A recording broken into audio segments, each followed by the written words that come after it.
શું મારા ધાનેરાને કોની નજર લાગી છે? જેને પૂછો એના મોઢે એક જ વાત છે કે પતી ગયું છે ધાનેરામાં ધંધા નથી. પૂછવામાં આવે છે કે શું કારણથી ધંધા નથી, તો લોકો કહે છે કે બ્રિજ બન્યો છે ત્યારથી બહારથી આવતા સાધનો બારોબાર જાય છે, સાધનની અંદર આવતું નથી, પેસેન્જર ત્યાં આગળ અવર જવર થતી નથી, એટલે અહીંયા આગળ લારીવાળા, ગલ્લાવાળા અને દુકાનવાળા પણ હેરાન પરેશાન છે.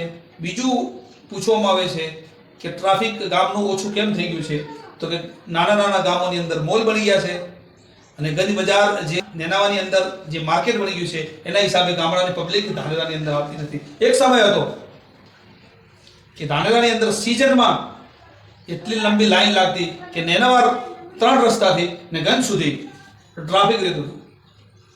સાયકલ બાઇક લઈને જવાની તો વાત છોડો, માણસ ચાલતો પણ નહોતો જઈ શકતો ને લોકો બહારથી ધાનેરાની અંદર ધંધો કરવા માટે આવતા હતા. પણ ધાનેરાના જ નેતાઓએ ગંજ માર્કેટ નેનાવા લઈ જવાથી ધાનેરાનો ધંધો ડબ થઈ ગયો, આવું લોકો કહે છે. બીજું કે બ્રિજ જે બન્યો છે તો બારોબાર ગાડી નીકળી જાય છે, તો જે પેસેન્જર જે મળતા હતા પહેલાં એ પણ પેસેન્જર પણ જે સિટીની અંદર અવર જવર થતી હતી અને રોજગાર મળતો હતો એ પણ રોજગાર બંધ થઈ ગયો છે.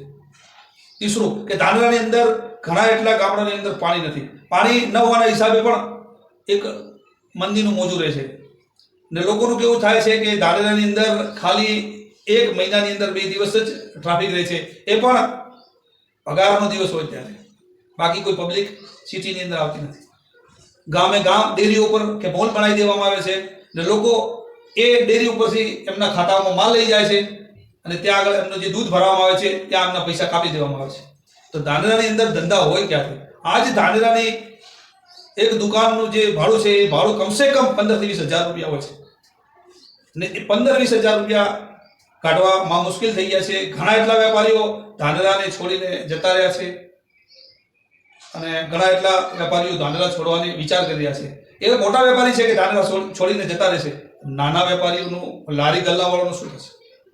આજે તમે ધાનેરા જઈને જોશો, આજ હોળીનો દિવસ છે, આજ એકદમ સુમસામ છે. પહેલા આ હોળીના દિવસોની અંદર એટલી બધી ટ્રાફિક રહેતી કે ચાલવા માટે રસ્તો નહોતો મળતો, પણ આજ હાલની તારીખના અંદર આજે બજારની અંદર જઈને અગર આપણે માહોલ જોઈએ તો ખુલ્લા મેદાનની જેમ પડ્યું છે, જાણે ત્યાં આગળ ક્રિકેટ રમો, કોઈ પબ્લિક દેખવા માટે નથી.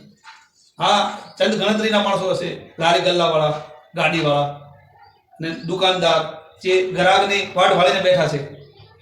ધાનેરાના સ્થાનીય નેતાઓને મારી રિક્વેસ્ટ છે કે ધાનેરા પતી જાય, ગત્તું પતી જાય ને પહેલા ધાનેરા સામો લમણો કરો, ખાલી વોટની રાજનીતિ ના કરો. ધાનેરા પતી ગયું છે ને ગત્તું પતી જાય ને પહેલા જીઆઈડીસીની એક વ્યવસ્થા કરો, એક રોજગાર ઊભો કરો, તાકી અહીંની પબ્લિકને રોજગાર મળે, એમની જોડે આવક આવે ને એ આવક આવવાથી માર્કેટની અંદર ખરીદી કરે તો એ લારી ગલ્લાવાળા, દુકાનવાળાઓને પણ ધંધો થાય, રિક્ષાવાળાઓને પણ ધંધો થાય ને એકબીજાનું ટર્નઓવર ચાલતું રહે તો ધાનેરા ગામ બાકી રહેશે. નકર ધાનેરા ગામની અંદર હવે કશું રહ્યું નથી. જય હિન્દ, જય ભારત.